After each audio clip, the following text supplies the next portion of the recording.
Now from today's class we are going to proceed with exercise 5.4 optional exercise. Your first question is which term of the AP या आपकी AP 121, 117, 113. तो पहले मैं AP लिख लेता हूँ. Given AP is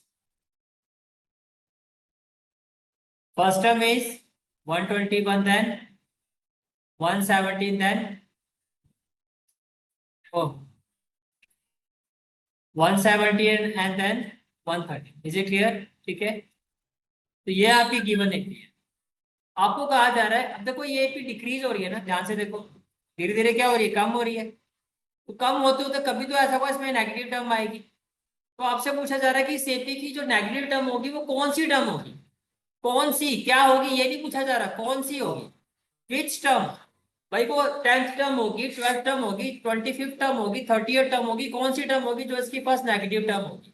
ये बात समझ में आ रही है, इसमें कोई दिक्कत तो नहीं है. ठीक है, यहाँ तक क्लियर हो गया. तो पहले हम क्या करते हैं, आप ये देखो, ऑब्वियसली जब भी ऐसा क्वेश्चन आता है विच टर्म, तो हम क्या कहते हैं, nth term. Let an be the first negative term. Let an be the first negative term. ये समझ में आ रहा है. ठीक है, अब मुझे बताओ an का फॉर्मूला क्या है. an इज इक्वल टू यही होता है ना आपका a plus n minus 1 into D होता है.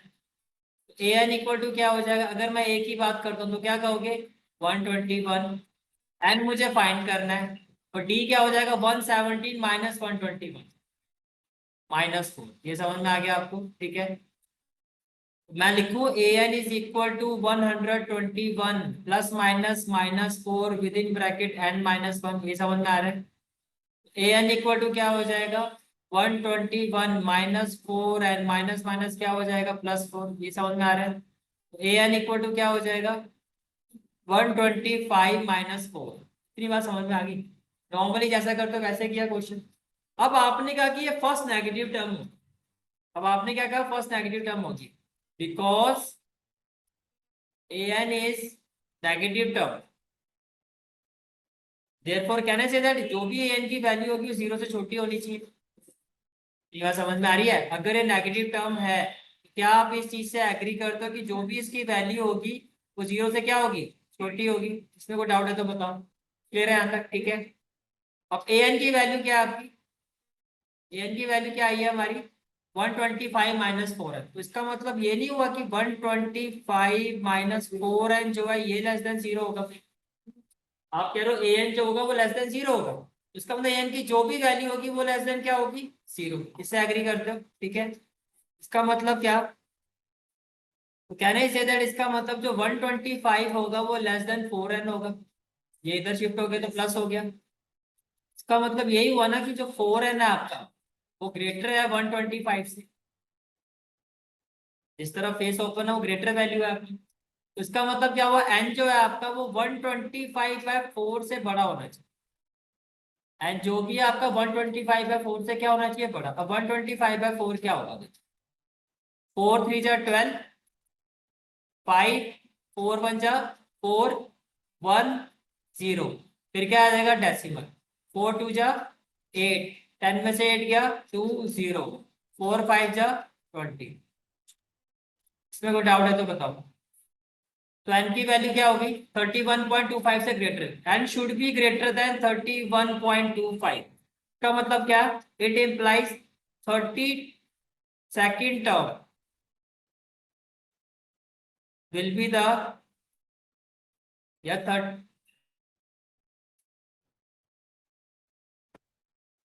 जो 32th टर्म जो होगी आपकी 32th टर्म जो होगी will be the first negative term, will be the first negative term. इसमें कोई डाउट है तो बताओ. सिंपल जैसा करते हो वैसा ही हमने किया, कुछ उसमें नई चीज नहीं की. an फाइंड किया, अब हम an को क्या मान रहे थे, फर्स्ट नेगेटिव टर्म, तो n लेस देन 0 होना चाहिए. उसी चीज को लेके गए, n की वैल्यू 31.25 से बड़ी आनी चाहिए. 31.25 से आगे कंप्लीट नंबर क्या होगा 32. हमने कहा 32th टर्म है, 32th टर्म जो होगी वो हमारी क्या होगी, फर्स्ट नेगेटिव टर्म. क्लियर हो गया फर्स्ट क्वेश्चन. चले आगे. तो देखो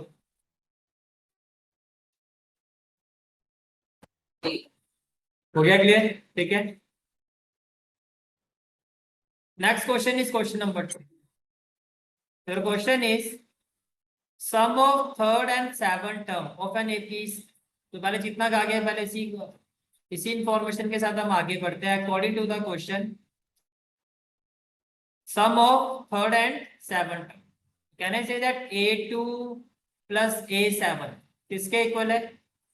किसके इक्वल है? 6 के। Third and seventh A3 and A7, ये क्लियर हो गया। A3 को मैं लिख सकता हूँ A प्लस 2D और A7 को मैं लिख सकता हूँ A प्लस 6D। ये किसके इक्वल हो जाएगा? 6 के। A प्लस A क्या हो जाएगा? 2A प्लस क्या हो जाएगा? 8D इक्वल टू क्या हो गया? 6। यहाँ तक कोई डाउट? अगर मैं यहाँ से 2 कॉमन ले लूं तो A plus 4D equal to क्या होगा? 3। ठीक है, अभी इसको इक्वेशन 1 ले लेते हैं, आगे चलते हैं। क्या है आगे? आपको ये कहा जा रहा है find and the product is 8, यानी कि A3 और A7 का जो प्रोडक्ट है वो किसके इक्वल है? 8 के। ये समझ में आ रहा है? A3 और A7 का product. Now A3 into A7 ये किसके इक्वल है? 8।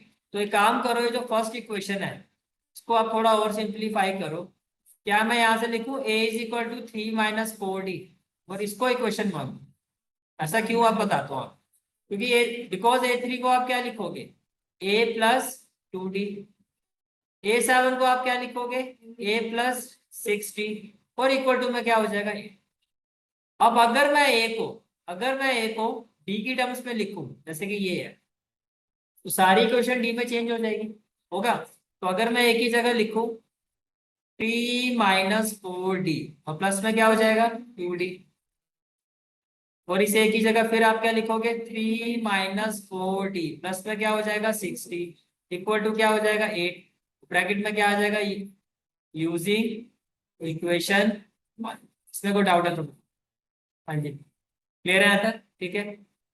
माइनस अब ये क्या हो जाएगा? ये हो जाएगा 3 माइनस 4D प्लस 2D क्या हो जाएगा? Minus 2D। अगेन क्या हो जाएगा? 3 माइनस 4D प्लस 6D क्या हो जाएगा? Plus 2D। कोई फॉर्मूला बन रहा है? Yes. Can I say that using A minus B, A plus B which is equal to A square minus B square, ठीक है? तो इसका मतलब क्या कि ये जो वैल्यू है ये किसके इक्वल हो जाएगी? 3 square minus 2D square equal to क्या हो जाएगा? 8। एक ले रहे हैं यहाँ तक। 3 का स्क्वायर क्या? 9 प्लस 8 यहाँ शिफ्ट होगा तो क्या हो जाएगा? माइनस 8। इसको मैं यहाँ शिफ्ट कर दूं तो क्या हो जाएगा? 4D स्क्वायर हो जाएगा। क्लियर है यहाँ तक? तो 4D स्क्वायर की वैल्यू क्या? 1। तो D स्क्वायर की वैल्यू क्या? 1/4। तो D की वैल्यू 2 आएगी, प्लस माइनस 1/2 आएगी या नहीं आएगी? तो आपके दो केसेस बन गए। Case 1 when D is equal to 1/2, तो A इज इक्वल टू क्या हो जाएगा? A की वैल्यू क्या थी हमारी फर्स्ट इक्वेशन से?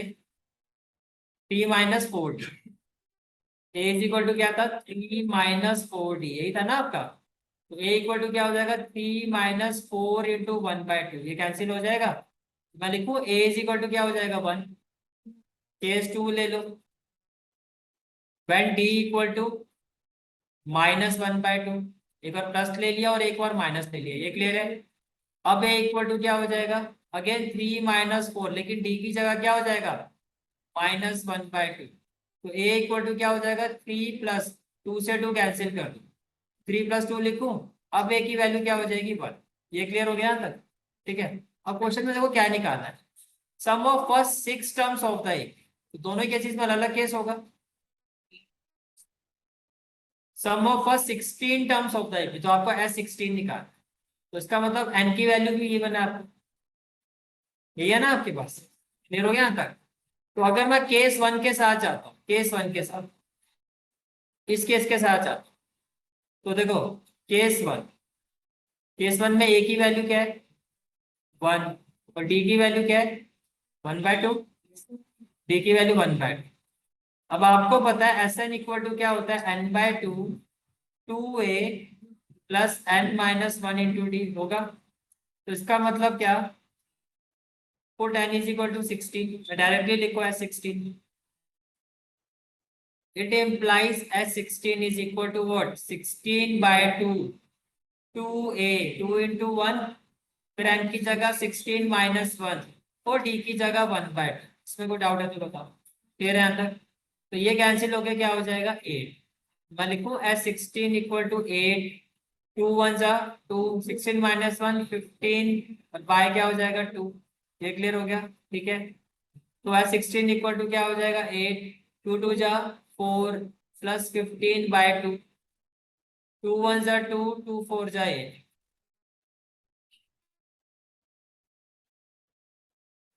16-1 क्या होगा, 15 इंटू 1/2 15/2।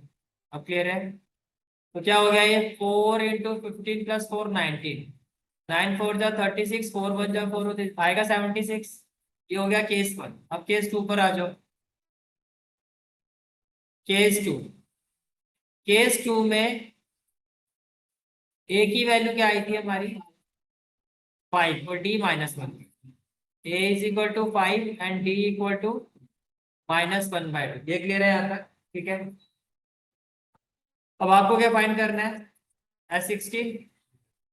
तो यहाँ है 16, अगेन क्या होगा 16/2 2a की जगह क्या हो जाएगा 5 प्लस 16-1 और डी की जगह क्या हो जाएगा -1/2। इसमें कोई डाउट है तो बताओ, क्लियर है। तो ये हो जाएगा 8। तो है 16 इक्वल टू क्या 8, 2 5 जा 10, 16-1 15 प्लस माइनस सीधा कर दो माइनस। ये हो गया माइनस इंटू में क्या हो जाएगा 1/2। ये क्लियर हो गया, ठीक है। तो ये हो गया 8, यहाँ से एलसीएम लोगे तो क्या आएगा 2, 10 2 जा 20 माइनस में क्या होगा 15, 2 1 जा 2, 2 4 जा 8। तो 4 20 -15 क्या 5, तो कितना आएगा 20। तो अगर केस 2 के हिसाब से देखें, जिसमें डी आपका देखो क्या आ रहा है, डी आपका क्या आ रहा है नेगेटिव है। कॉमन डिफरेंस नेगेटिव होने की वजह से सम ऑफ 16 टर्म्स कितना आएगा 20 आएगा। लेकिन फर्स्ट केस में डी आपका क्या पॉजिटिव है, इसकी वजह से जो सम ऑफ 16 टर्म्स आएगा वो 76 आएगा। तो दोनों केसेस आपको बताने। क्लियर हो गया क्वेश्चन नंबर 2, कोई डाउट तो नहीं है, क्लियर है यहाँ तक। चले आगे। Next question is question number 3, very important. चलो एक बार आप लोग दिमाग लगाओ। Next question very very important, ध्यान से समझो। अ लेटर हैज रंग्स, देखो रंग्स ये होते हैं 1 2 3, इस तरह से आपको रंग्स दिए right. The rungs decrease uniformly length from 45 centimetre. Normally भी अगर आप इस तरह के स्टेयर्स में देखो रंग्स की जो विड्थ है वो डिक्रीज होती है। जैसे ये वाला जो रंग्स है उसकी विड्थ कितनी है 45 सेंटीमीटर। इसके ऊपर देखो इसकी विड्थ थोड़ी कम हो गई, फिर और कम हो गई। जो टॉप मोस्ट रंग है उसकी विड्थ सबसे ज्यादा कम दिखाई दी। अब क्वेश्चन में क्या गिवन है, इसकी विड्थ गिवन है, पहली इंफॉर्मेशन। दो रंग जितने भी रंग है जैसे 1 2 3 इसके ऊपर एक रंग यहाँ आ गया, ऐसे जितने भी रंग होंगे सभी रंग्स के बीच में जो गैप होता है वो इक्वल होता है। और यहाँ पर वो गैप कितना है वो 25 सेंट। दूसरी इंफॉर्मेशन तो ये है। थर्ड इंफॉर्मेशन जो गिवन है, जो बॉटम वाला जो रंग है और जो टॉप वाला रंग है उसके बीच में जो टोटल गैप है वो आपको गिवन है। टोटल डिस्टेंस कितना है 2.5। देखो ये सेंटीमीटर है, ये सेंटीमीटर, तो हमें इसको भी सेंटीमीटर में चेंज करना। इतनी बात समझ में आ गई, यहाँ तक क्लियर है। फिर आपसे पूछा क्या गया है, what is the length of the wood required for the rungs. In rungs को बनाने में यानी कि बॉटम और टॉप तक पहुंचते पहुंचते जितने भी ये रंग्स आपके यहाँ पे लगेंगे, जितने भी यहाँ पे रंग्स होंगे उनकी टोटल लेंथ ऑफ वुड कितनी होगी। तो पहले तो ये देना पड़ा कितने रंग्स होंगे। टोटल लेंथ का मतलब वो सम पूछ रहे हैं, क्या पूछ रहा है सम पूछ रहा है, ठीक है। तो वन बाय वन अगर मैं इंफॉर्मेशन पे जाऊं तो फर्स्ट इंफॉर्मेशन के हिसाब से मैं ये कह सकता हूँ आपको कि जो आपके गिवन एपी है, गिवन एपी इज, उसकी फर्स्ट टर्म आपको पता है, बॉटम से स्टार्ट करो तो क्या है 45, और उसकी जो लास्ट टर्म है वो आपको पता है 25। इसका मतलब मेरे पास ए है और ए है। इसमें कोई डाउट है तो बताओ। ये क्लियर हो गया, ठीक है। और इनके बीच का जो गैप है वो आपको गिवन। जैसे कि देखो फर्स्ट टर्म क्या होगी ए, फिर क्या होगा ए प्लस डी, फिर क्या होगा ए प्लस 2d, ऐसे करते करते करते लास्ट टर्म क्या होगी आपकी 25, ये गिवन। कुछ ऐसे ही होगा। ये क्लियर है आपको? ठीक है। कहने से इधर आपको डी भी गिवन है, क्योंकि हर एक रंग के बीच में जो ये गैप है वो कितना है 25। तो अगर फर्स्ट वाला 45 है तो ये कितना होगा 45 प्लस 25 होना चाहिए।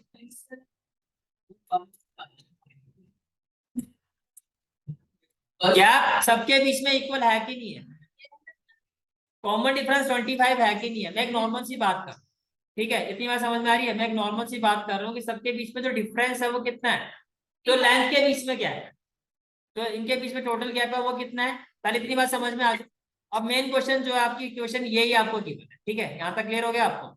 अब क्वेश्चन पहले सबसे पहले जो मुझे ये फाइंड करना है कि भैया ये कितने रंग्स लगेंगे, यानी कि इस पॉइंट से इस पॉइंट तक पहुंचते पहुंचते टोटल नंबर ऑफ रंग्स कितने होंगे। इतनी बात समझ में आ रही है? सबसे पहले मुझे क्या फाइंड करना होगा, total number of rungs. First of all क्या फाइंड करना होगा आपको, टोटल नंबर ऑफ रंग्स। अब इसको फॉर्मूला अप्लाई, इसके लिए एक फॉर्मूला होता है, लेकिन उसको अप्लाई करने से पहले मैं एक एग्जांपल देता हूं। जैसे कि मान लो ये पॉइंट ए है और ये पॉइंट क्या है आपका बी, ठीक है। पॉइंट ए और पॉइंट बी के बीच में मैंने कहा भी टोटल गैप है 200 सेंटीमीटर। कितना गैप है? 200 सेंटीमीटर। कितना गैप है? 200।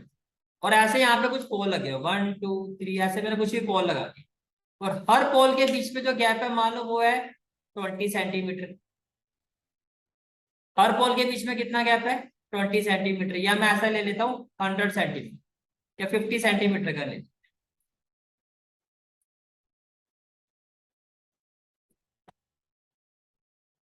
या ऐसी इक्वेशन के हिसाब से जाओ तो मैंने गैप ले लिया 40, तो मान तो 40 कितना हो गया 80, फिर कितना हो गया 120, फिर कितना हो गया 160 और एक हो गया।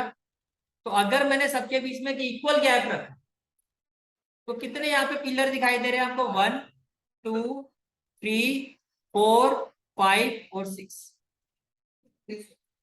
अब देखो अगर मैं क्वेश्चन के हिसाब से जाऊं और मैंने आपको इंफॉर्मेशन क्या दे दी, फर्स्ट पिलर, ध्यान से देखना, फर्स्ट पिलर लास्ट पिलर के बीच का मैंने टोटल गैप बता दिया आपको 200। पहली इंफॉर्मेशन ये, आपके क्वेश्चन में भी यही गिवन है।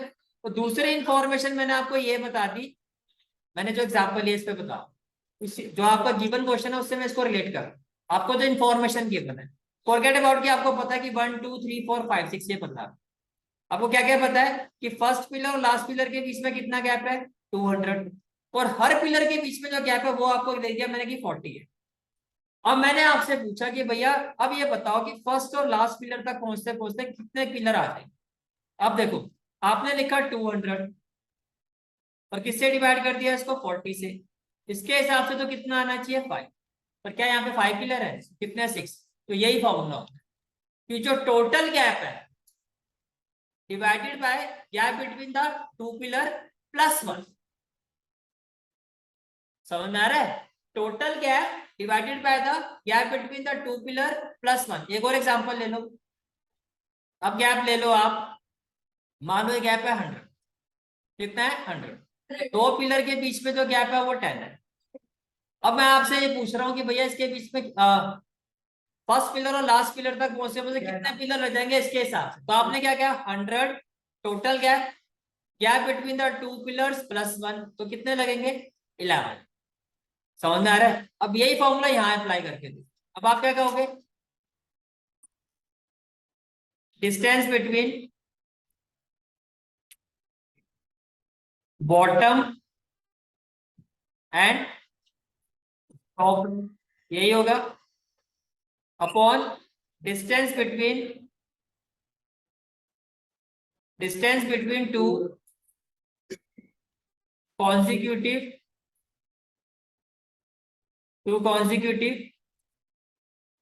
रंग्स प्लस क्या होगा 1। ये समझ में आ रहा है? तो टोटल नंबर ऑफ रंग्स का मतलब एन ही फाइंड करो ना, ये एन का फॉर्मूला।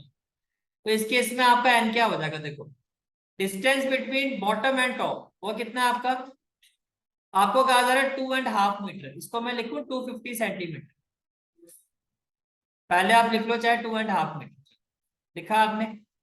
और दो कॉन्जिक्यूटिव रंग्स के बीच में जो गैप है वो कितना है आपका 25, तो प्लस में आपने क्या कर दिया 1। ये क्लियर हो गया, ठीक है। तो क्या मैं बोल सकता हूं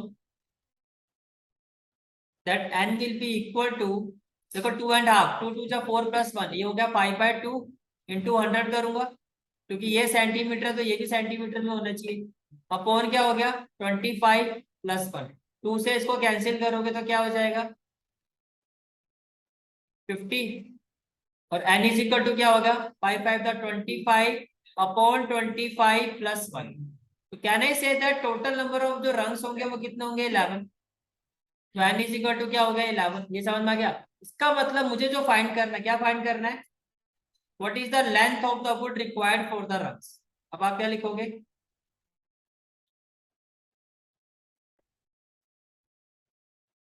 now length of the wood required for rungs, can I say that it will be equal to S11। S11 का फॉर्मूला क्या होगा, देखो मैं बोलूं n/2 a + an, क्योंकि आपके फर्स्ट और लास्ट टर्म है, बोलो भाई ये क्लियर है।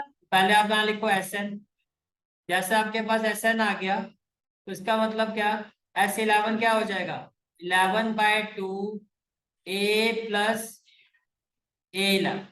a11 आपकी लास्ट टर्म है, यानी कि ये जो लास्ट लेंथ है आपकी, ये ये आपकी क्या है एन की वैल्यू आ चुकी है ना आपकी, उसका मतलब ये जो एन था ये आपका क्या a11। ये समझ में आ रहा है। तो can I say that it will be equal to 11/2। जो बॉटम वाला था उसमें कितनी फुट लगी हुई थी, कितने सेंटीमीटर की थी 45, टॉप वाले में कितनी थी 25। तो 45 + 25 कितना 70। ये क्लियर हो गया। तो 2 3 जा 6, 2 5 जा 10 हो गया। तो 35 को 11 से करोगे, 11 5 जा 55, 11 3 जा 33 और 5 385, यही आएगा आंसर। क्लियर है यहाँ तक, लॉजिक समझ में आया, रट्टे नहीं लगाने हैं। टोटल वो गैप वाला फॉर्मूला समझ में आ गया, जो टोटल गैप होगा उसको डिवाइड करोगे कॉन्जिक्यूटिव रंग्स का जो बीच में जो गैप है +1 करना। सो मैंने 2 3 एग्जांपल भी आपको दिए, इज इट क्लियर, ठीक है। चलो जी क्वेश्चन नंबर 4, पहले आप लोग फिर इसमें दिमाग लगाओ, फिर मुझे बताओ कैसे करोगे, फिर स्टार्ट करें। Next question, question number 4, again very very important question. कहोगे सर कितने इंपॉर्टेंट क्वेश्चन है। The house of a row are numbered consecutively from 1 to 49। भैया एक कॉलोनी है, एक सोसाइटी है मान लो, जिसमें एक ही लाइन में हाउस है, हाउस इन अ रो, ठीक है। पहला जो हाउस नंबर है वो क्या होगा 1, सेकंड वाला हाउस नंबर क्या होगा 2, फिर होगा 3, ऐसे करते करते करते जो लास्ट हाउस नंबर है वो है 49। इतनी बात समझ में आ रही है, 1 2 3 4 5 ऐसे कहाँ तक है 49 तक है, ठीक है। फिर आपको क्या कहा जा रहा है, show that there is a value of X. इसी रो में, ये जो पूरी कॉन्जिक्यूटिव रो है, इसमें कोई एक हाउस है जिसका हाउस नंबर क्या है एक्स, यानी कि बताया नहीं गया। तो मैंने यहाँ पर एक हाउस ले लिया, ये वाला हाउस ले लिया, इसका हाउस नंबर क्या है एक्स। ये चीज समझ में आ रही है, ठीक है। फिर क्या कहा जा रहा है आपको, such that sum of the number of the houses preceding the house number X is equal to the, यानी कि इस हाउस नंबर से पहले जितने भी हाउस है उनका सम। अब देखो अगर ये एक्स है, अगर ये एक्स है तो मैं बोल सकता हूँ इसके पहले वाला जो हाउस होगा वो x-1 होगा, ठीक है। यानी कि हाउस नंबर 1 से लेके, भाई 3 से पहले क्या है 2, 2 से पहले क्या है 1, तो जो भी जिस हाउस की वैल्यू से पहले जाएगा उससे कम ही तो हो रहा है नंबर। 49 से पहले क्या होगा 48 ही होगा। तो अगर ये हाउस नंबर एक्स है तो इससे पहले वाला हाउस नंबर क्या होना चाहिए, जो भी इसका वैल्यू है उससे कम। तो इसका मतलब इस हाउस नंबर, इस हाउस से पहले, ये इससे पहले जितने भी हाउस है उसकी रेंज क्या होगी, हाउस नंबर 1 से लेके हाउस नंबर x-। ये समझ में आ गया। और इनका सम क्या हो गया, लास्ट हाउस यही है ना sx-1। अब आपको ये कहा जा रहा है आगे कि preceding the house number x, x number house से पहले जितने भी घर है उनका सम, नंबर्स का sum. Is equal to the sum of the numbers of the houses following it. इसके आगे वाले जितने भी नंबर्स होंगे उनके सम का इक्वल। अब इसके आगे अगर आप चाहो, देखो इसके आगे वाले जो हाउस होंगे वो 49 तक होंगे। आपके एसएन के दो फॉर्मूले हैं, दोनों फॉर्मूले में आपको फर्स्ट टर्म की जरूरत पड़ती है, चाहे n/2 2a plus n-1 into D, चाहे n/2 with in bracket a plus m। तो फर्स्ट टर्म के बिना तो आप जा ही नहीं सकते। तो अगर मुझे, अब ध्यान से देखना, अगर मुझे इसके आगे वाले ये हाउस निकालना, इनका सम निकालना है, क्या निकालना है, सम इसके आगे वाला हाउस। तो मैं ये बोल सकता हूं कि यहां से लेके यहां तक कितना सम हो गया टोटल, S49 हो गया। उसमें से आप माइनस कर दो 1 2 x, इसमें से आप माइनस कर दो 1 2 x। तो जो आपके पास जो हाउसेस का सम आएगा वो मैं बोल सकता हूँ इन्हीं हाउसेस का आएगा। ये समझ में आ गई बात, ये क्लियर हो गया। ये तो यही देखना ना। इसका मतलब ये हुआ कि according to the question Sx-1, ये आप सॉल्यूशन में बिल्कुल दिखा सकते हो ऐसे। According to the question sum of x-1 is equal to sum of 49 minus Sx। ये क्लियर हो गया, ठीक है। अब देखो आपको पता है Sn इज इक्वल टू क्या होता है, n/2। चलो यही फॉर्मूला सब में लगा लेते हैं, 2a plus n-1 into D मान लो। तो अगर मुझे Sx-1 निकालना है, x n की जगह ये, तो मैं लिखू x-1/2 2a, ये तो फर्स्ट टर्म है, हाउस नंबर 1 से शुरू हुआ था, और सभी हाउस एक एक करके बढ़ रहे हैं। तो प्लस फिर x की जगह क्या हो जाएगा, x-1, ये होगा, फिर -1, और d की जगह क्या हो जाएगा 1। ये क्लियर हो गया। प्लस S49, अब मैं n की जगह लिखू 49/2 2a, फिर a की जगह क्या 1, फिर n-1, तो मैं लिखू 49 - 1। ये समझ में आ रहा है, इंटू इंटू में क्या हो जाएगा, कॉमन डिफरेंस कितना है 1। ये क्लियर हो गया, ये क्लियर हो गया। अब ये भी हो गया, अब आ गया माइनस, तो आपने लिखा माइनस। अब n की वैल्यू क्या है, x, तो मैं लिखूँ x/2, फिर क्या हो जाएगा 2a, तो क्या हो जाएगा 1, प्लस क्या हो जाएगा n-1, तो लिखूँ x-1, और d हो जाएगा 1। ये समझ में आ रहा है, ये सारा खेल इस इक्वेशन का ही है। और अब आपको यहां से वैल्यू क्या निकालनी है, x की। अब देखो क्या मैं इसको ऐसे लिखूं, x-1/2, 2 1 सा 2, प्लस -1, ये हो गया x, -1 क्या हो गया -2। ये समझ में आ रहा है, इक्वल टू क्या हो गया 49/2, ये हो गया 2, 49 - 1 48, लिखो 48, फिर हो गया -x/2, फिर क्या हो जाएगा ये 2 1 सा 2, और प्लस में क्या हो जाएगा आपका 2 1 सा 2, प्लस में क्या हो जाएगा x माइनस। ये क्लियर हो गया, ठीक है। चलो जी आगे चलते हैं। Can I say that it implies, देखो +2 -2 कैंसिल, ये तो हो गया x-1/2, ये क्लियर है। ये हो गया 49/2, 2 + 48 क्या 50, -x/2, -x/2, ये क्या हो जाएगा आपका, लिखूं मैं x+1। ये चीज समझ में आ रही है, देखो ये +x और 2 - 1 क्या हो जाएगा +1। ये समझ में आ गया, ठीक है। अब देखो आगे, ये पूरी x की टर्म है ना, अगर मैं इसको लेफ्ट हैंड साइड में ले जाऊं तो क्या होगा प्लस, मैं लिखूं x x-1/2 plus x/2 with in bracket क्या x+1, इसको कैंसिल कर दो 25, 49 इंटू 25। ये समझ में आ रहा है, ठीक है। अब यहां से मैं x/2 कॉमन ले लूं, ब्रैकेट में क्या हो जाएगा x-1, ये प्लस x+1, 49 इंटू 25। ये भी क्लियर हो गया, ठीक है। आगे देखो, क्या मैं इसको ऐसे लिखूं x/2, x plus x 2x, -1 + 1 उड़ा दो, इक्वल टू 49 इंटू 2 से 2 भी उड़ गया भैया, ये हो गया x²। इक्वल टू क्या हो गया 49 इंटू 25। अब x इक्वल टू डायरेक्टली लिखूं 49 इंटू 25, प्लस माइनस का तो मतलब ही नहीं पता, हाउस नंबर 1 से शुरू है 49 तक का, नेगेटिव तो होगा नहीं। तो 49 का स्क्वायर रूट क्या 7, इसीलिए मैंने इसको मल्टीप्लाई भी की। कभी भी बड़ी कैलकुलेशन दिखाई दे पहले लास्ट तक उसको सिंप्लीफाई कर लो, देख लो। मल्टीप्लाई तो बाद में, ऐसा तो नहीं भूल जाओगे बाद में मल्टीप्लाई करना। ठीक है, यही तो तुम्हें आता है एक चीज। तो 49 का स्क्वायर रूट क्या हो गया 7, 25 का क्या हो गया 5, क्योंकि इसमें तो तुम मुझे भी सिखाते रहते हो, उधर 5 आ गया 4 आ गया। x इक्वल टू क्या हो गया 35। इसका मतलब वो हाउस नंबर क्या होगा 35। समझ में आ रहा है? This is the final answer होता है। हाँ बढ़िया क्वेश्चन। ठीक है, चलो आगे वाला और बढ़िया। जैसे आपने अपना शानदार दिमाग 4 में चलाया, वही शानदार दिमाग 5 में पहले अप्लाई करो, ब्रेन को प्रोसेस करो, फिर मुझे बताओ सर हाँ जी ऐसे ऐसे होगा, जैसे सिखाओगे फिर मैं आगे। ठीक है, चलो।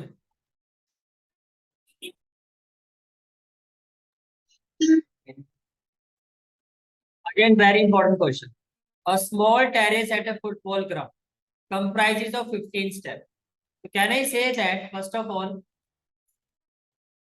this is the value of n, total number of steps given है आपको 1 2 3 4, ऐसे कितने steps given है आपको 15, 20 वैल्यू गिवन है, right. Each of which is 50 metre long. जैसे कि आप यहाँ देखो, ये आपकी स्टेयर्स है, इसकी जो लेंथ है ये क्या है लेंथ, ये कितनी मीटर लॉन्ग है 50 मीटर। ये बात समझ में आ रही है? ठीक है, फिर आपको क्या कहा जा रहा है, and built of solid concrete. ठीक है, each step has a rise of 1/4 metre. This is the rise. ये आपको, जैसे कि अगर मैं इसको हाईलाइट करूं तो ये जो राइज है ये 1/4 हर स्टेप है, यानी कि हर स्टेप, जैसे ये 1/4 है तो ये जो राइज होगा आपका ये वाला, ये कितना होगा 1/4 प्लस 1/4। ऐसे जो थर्ड स्टेयर में जो राइज होगा फिर ये कितना हो जाएगा 1/4 प्लस 1/4 प्लस 1/4। समझ में आ रहा है? ठीक है, उसके बाद फिर आगे कहा जा रहा है आपको, and a tread of half metre. Tread of half metre का मतलब एक स्टेयर की जो टोटल विड्थ होगी ये कितनी है आपकी हाफ, और ये तो फिक्स ही रहेगा ना आपका। अब इसमें दो चीजें तो फिक्स रहेगी, एक आपकी लेंथ, ये देखो ये तो सभी स्टेयर्स की 50 मीटर ही रहेगी, और एक आपका ये ट्रेड, ये विड्थ, ये भी कितना रहेगा हाफ। तो फर्क किसमें आ रहा है, जो चेंज हो रहा है वो क्या हो रहा है हाइट। और अगर एल बी, ये आपका बी हो गया, ये आपका क्या हो गया ये एच हो गया, तो एल बी एच कौन सी फिगर में आता है क्यूबर्ड। इसका मतलब फर्स्ट स्टेयर जो है आपकी वो क्यूबर्ड है। फर्स्ट स्टेयर जो है वो कौन सी शेप में है क्यूबर्ड। अगर अलग देखा जाए तो हर स्टेयर क्या है ये 15 क्यूबर्ड। तो सबकी जो डायमेंशन है इसके एल और बी तो सेम है, लेकिन हाइट जो है सबकी वो चेंज हो रही है 1/4 से। 1/4 से चेंज होने का मतलब एपी बन रहा है यहाँ पे। समझ में आ रहा है? अब आपको क्या निकालने के लिए कहा जा रहा है, calculate the total volume of concrete required to build the terrace। देखो first of all can I say that total volume of concrete required is equal to volume of first stair, volume of second stair, volume of third stair up to volume of 15 stair। मानते हो इस चीज को? ठीक है, अब volume of first year क्या होगा L into B into H. L कितना है आपका 15, बी कितना है आपका 1/2, और एच कितना है आपका 1/4। ये आ गया V1, ये किसकी वैल्यू आ गई आपकी V1। इतनी बात समझ में आ रही है? ठीक है, प्लस V2, अगेन एल तो आपका यही होगा 50, बी जो होगा आपका वो क्या होगा 1/2। लेकिन जब इस केस में आप एच निकालोगे, क्या निकालोगे एच, जब इस केस में एच निकालोगे तो मैं बोलूं 2 इंटू 1/4 हो जाएगा एच, 2 टाइम्स हो जाएगा 1/4 प्लस 1/4, ये क्या हो गया आपका V2। इसी तरह से अगर मैं V3 निकालू, क्या निकालता हूँ V3, प्लस V3 में क्या हो जाएगा 50 इंटू 1/2, यही हो जाएगा। लेकिन जब हाइट की बारी आएगी तो क्या कहोगे 3 इंटू 1/4। इसमें कोई डाउट है तो बताओ, ये क्या हो गया आपका V। ये समझ में आ रहा है? ठीक है, क्या मैं V15 निकाल सकता हूँ ऐसे, डॉट डॉट डॉट, अगर मैं V15 की बात करता हूँ V15, क्या V15, तो B15 क्या हो जाएगा आपका, B15, ठीक है। तो क्या हो जाएगा 50 × 1/2। अब इसमें जो हाइट है उसमें क्या हो गया 15 × 1/4। क्या इतनी बात समझ में आ रही है, ठीक है। और ये जो भी आपका ये आपका जो सीक्वेंस बन रहा है वो क्या है, इज एन ए। ये सारा क्या है आपका ये समझ में आ गया, ठीक है। तो ये जो एपी है, एपी, उसका A1 क्या होगा आपका, ए क्या होगा 50 × 1/2 × 1/4 होगा। और AN जो हमारे केस में क्या है A15, वो क्या होगा 50 × 1/2 × 1/5, सॉरी 15 × 1/5 इंटू में क्या हो जाएगा 15 × 1/5। ये समझ में आ गया, ये समझ में आ रहा है, ठीक है। अब अगर मैं ए की वैल्यू सॉल्व कर, ए की वैल्यू तो क्या होगी, ये होगा 25। तो ये कितना हो गया 25/, होगा। और अगर मैं A15 की वैल्यू सॉल्व कर दूं, ये अगेन क्या होगा 25। तो ये होगा 25 × 15/, कुछ ऐसा लिखूं मैं, ठीक है। अब मुझे जो फाइंड करना है टोटल कंक्रीट या total volume of concrete required, total volume of concrete required. मैं बोल सकता हूँ S15, ये समझ में आ रहा है। तो SN इक्वल टू क्या होता है N/2 A + AN होता है, ठीक है। तो N की जगह अगर मैं 15 रखूंगा तो क्या हो जाएगा 15/2 A + A15 होगा। तो ये क्या हो जाएगा S15 इज इक्वल टू 15/2। ये हमारा कितना आया था 25/4। मैं लिखो 25/4 प्लस ये आया था 25 × 15/4। इसमें कोई डाउट है तो बताओ। तो ये हो गया 15/2। क्या मैं यहाँ से 25/4 कॉमन ले लूं, 25/4 तो यहाँ भी है। तो यहाँ से क्या, यहाँ पर क्या होगा फर्स्ट टर्म में 1, और ये कितना हो जाएगा 15। इसमें कोई डाउट, क्वेश्चन और इजी हो जाएगी आपकी। तो ये हो गया 15/2, 25/4, 15 + 1 16। इसमें कोई डाउट है तो बताओ। देखो 4 4 जा क्या हो गया 16, और 2 2 जा क्या हो गया 4, 15 2 जा क्या हो गया 30, और इनटू में क्या हो गया 25। अब बोलो 750 सेंटीमीटर क्यूब वॉल्यूम है। मीटर में दी सारी चीजें तो मीटर की, मीटर की चाहे कैलकुलेशन समझ में क्लियर हो गया। और यहाँ आगे आपका चैप्टर वाइज एनसीईआरटी से पूरा है। अब हम इसकी करेंगे एग्जाम, ठीक है।